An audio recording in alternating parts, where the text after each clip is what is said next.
Welcome back to Tarot by the Bay. I'm David. Well, going in with a roar, leaving with a whimper. So not only do we not get Eric Trump's testimony in the Trump trial, but now we don't even get Donald's testimony. Announced on Sunday that he will not be testifying on Monday. Aww. His lawyers are saying basically he's already testified. There's no value in his future testimony. Then why did you schedule him to testify? Huh? What changed? To me, nothing's changed, right? Other than the fact that there's a gag order in place. What was his testimony going to be? Just ripping on the judge and ripping on his clerk? Was that what your testimony was going to be? And you don't want to violate your gag order? Here's proof positive that gag orders work on Donald Trump for all the appellate courts still reviewing. Yeah, gag orders work. They work really, really well, apparently. Okay, so we don't get Donald's testimony on Monday. It was going to be a train wreck anyways. Let's take a look at the energy. What's the energy around Donald Trump's court case and him not testifying? Why did he back off on it? Entertainment purposes only. Page of Pentacles. Part of it, I think what's happening here is he's a little bit worried about... Now, this is my card for election interference, for those who don't know. Now, he could be focused on election interference, but this is a civil case. So the obvious connection between the two, to me, isn't that obvious. There shouldn't be any testimony that comes out in this case that would impact the January 6th case. So I don't think that's what this is. Page of Pentacles is, I think there was just nothing, I think honestly there was nothing new to add to the message that he hasn't already been screaming about for the last 10 weeks. And if he was going to say anything, he was going to get fined. I think he's just afraid that, or his lawyers may be afraid, like you're bringing nothing new and then you're just going to get fined for what you're doing.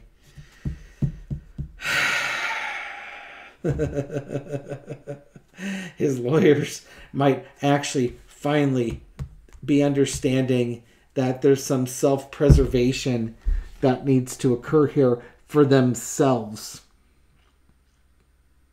I wonder if he's paid them. If he hasn't paid them, maybe they said, we're not, if you go up there, we're quitting type of thing. There's a connection. There's a money connection here. I'm gonna guess his lawyers decided that they've already damaged their careers enough for this guy to put him on the stand, and then have the judge yelling at them to rein their client in and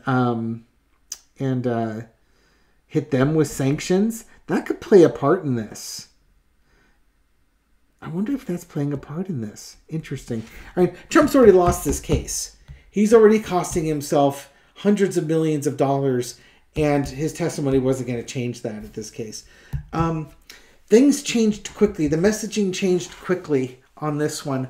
Literally, they announced it today on Sunday. I suspect Trump made up his mind, or his mind was made up for him, or somehow he was convinced not to do this. As of like Saturday night to Sunday morning, he was convinced. This happened quickly. This messaging happened quickly here.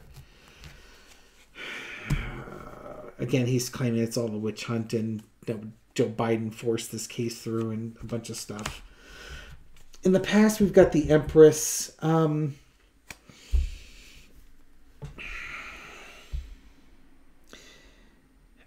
going to have this be Letitia James. She's got this case. I mean, the case is already found guilty on multiple aspects of it. So she's just sitting in the catbird seat.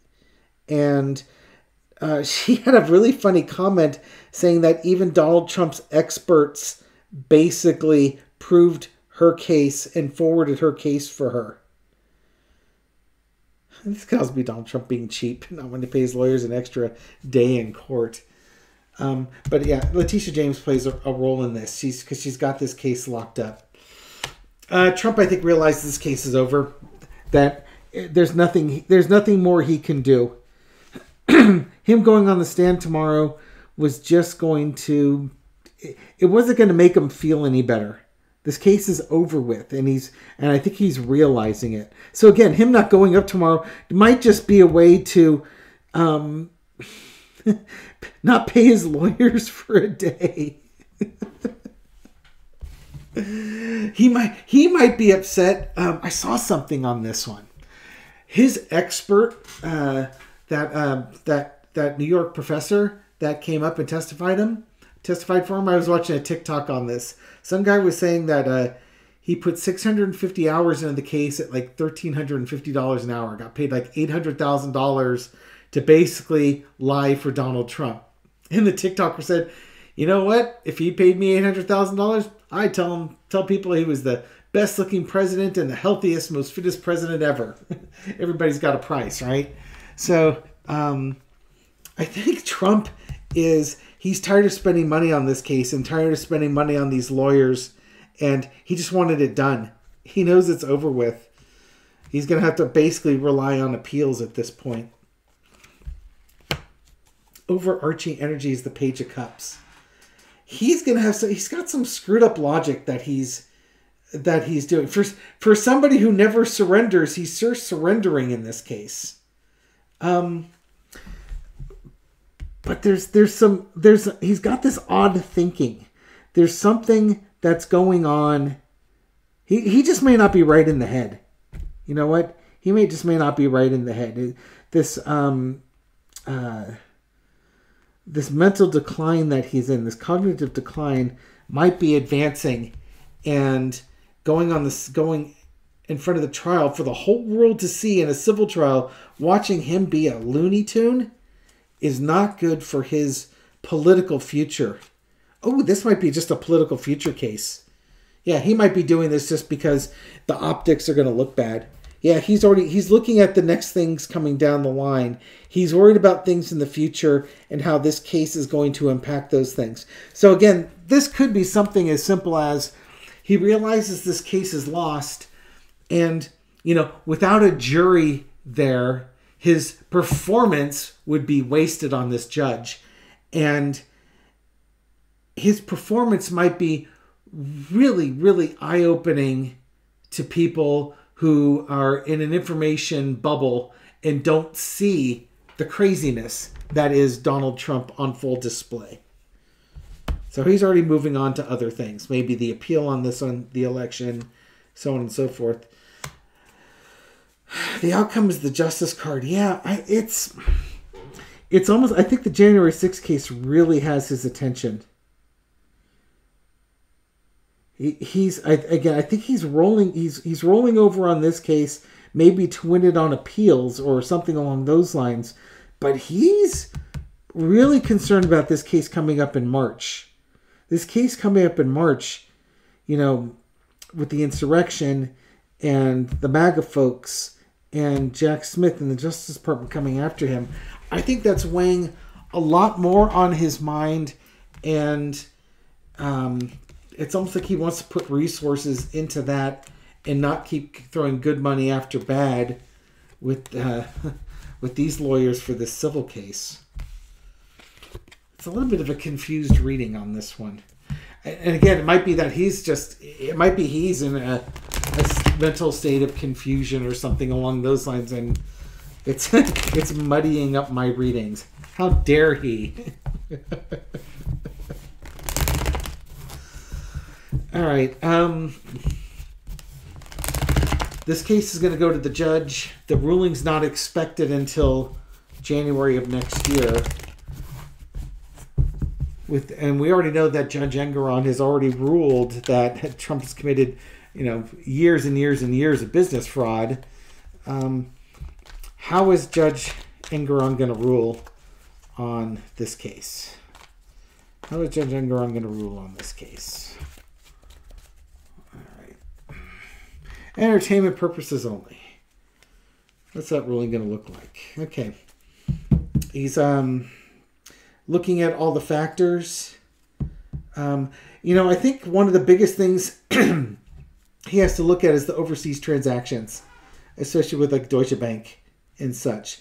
probably that's going to take how it impacts the banks and what the fraud was doing outside the United States is going to impact his decision and the amounts that are being made.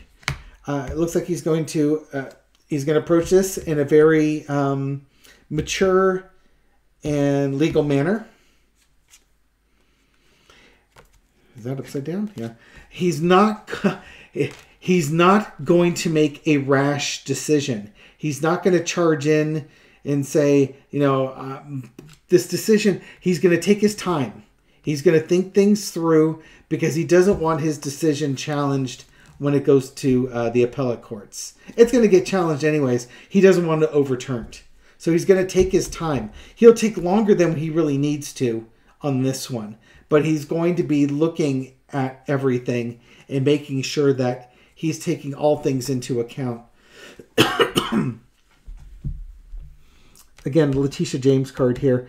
I do think that he's going to look at the strength of Letitia James's case and the length of time that this fraud has been committed, and the money that's involved with this.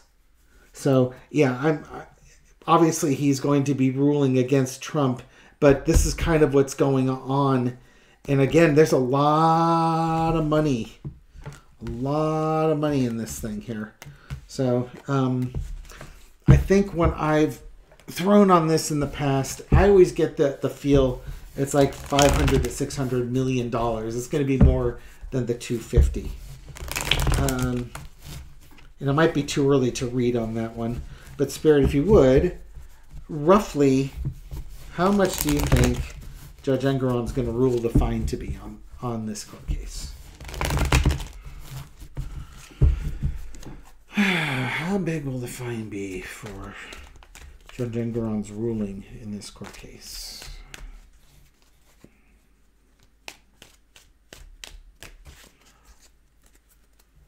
Let's see. Page of Swords. That doesn't tell me a whole lot, now does it? That's not a number. Gonna be... There's maybe not a whole lot that he can fall back on here. What are we going to get? There's your 4. I think 400 million is going to be the low end. Queen of Cups. Queen of Swords. Look at all these. Okay, so it's not exactly giving me a whole lot here. Now we got the Page of Swords going to the Queen of Swords. So how's he coming? This ruling is going to, it's hard to set up a number because this is kind of a unique case. So I think he's got a low and a high on this one. And he is underneath it all. He's going to be rather ruthless with how he wants to rule on it. It's not going to be like an ideal situation here. So he might be conservative. He might be a touch conservative on this one because in the end of the day, it's hard to get the exact valuation on here. And I think the valuation is part of the mystery. And he's trying not to let all the insults and everything like that take a hold of him. That he's, in the end of the day, he's a judge and he needs to make sure his rulings are justifiable. And he doesn't want to overfine him and have it get overturned. He doesn't want to underdo it either. So again, I was guessing 5 to 6. This is showing me 4. So I'm going to say it's $500 million plus or minus 100 million. It might be 400 million on the low end. If he decides to be a little bit on the conservative, he might be $400 million. But I'm going to guess, maybe I'll round it down from 5 to 6. It might be 4 to 5. But I still think it's around that $500 million mark. So we'll see how that all pans out.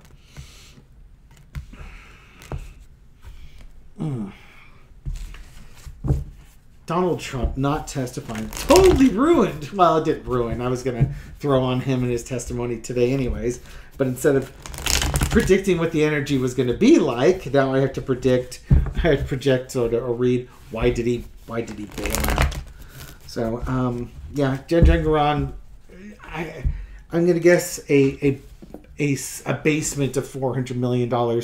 He might go larger than that. Is there anything else I want to read on this one at the moment? No. Anything else is is additional readings on this one. Again, it looks like Trump's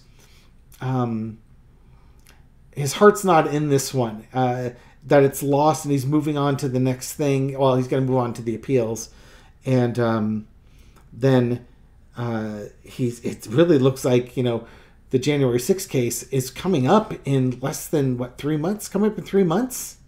Less than 3 months. It is right around the corner from Trump's perspective. And that's a big one. Because, again, that's the January 6th insurrection case. And this case is really going, you know, he'll tie this one up in courts to prevent him from losing his money. But the January 6th could ruin his mythology and cost him his freedom. So we'll see. Anyways, thank you for watching this video and supporting my channel. I appreciate it.